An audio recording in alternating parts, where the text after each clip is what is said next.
So my mission is to have daily movement practice, people getting on the floor, living on the floor. Maybe that's going a bit too far. Getting on the floor every day, and movement breaks and quality movement, part of the schooling system. So that's my mission. My vision is for this all to be in every household, every school.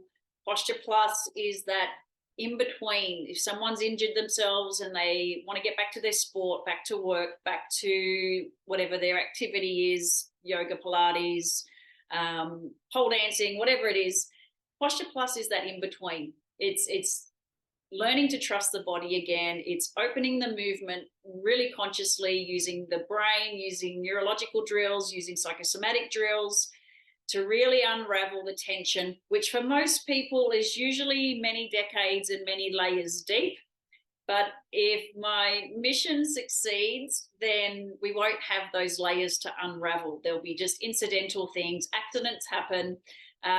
Things do need to be unwound and corrected. But those unconscious imbalances, those psychosomatic, traumatic postures, we'll see a lot less of those because there's more awareness. And if people are doing this from early on, funny side story is my son has been around this, and I've worked from home since having him.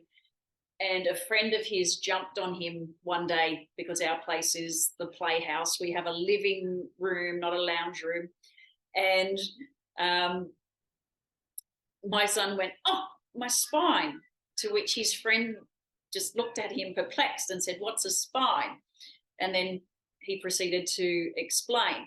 And that's not because he's more intelligent than his friend. He's just been exposed to anatomy and the body, and me teaching people how to move and do the therapy work in front of him. So if we learn about our body at that age, we're going to pick careers that suit our body length, structure, composition, and we're not going to have injuries and issues that we've seen from the older generations due to no awareness of the body, no education around the body, and no guidance about what would be ideal for their body type. There's certain things you do well at, and there's certain things you shouldn't do simply because of your body type.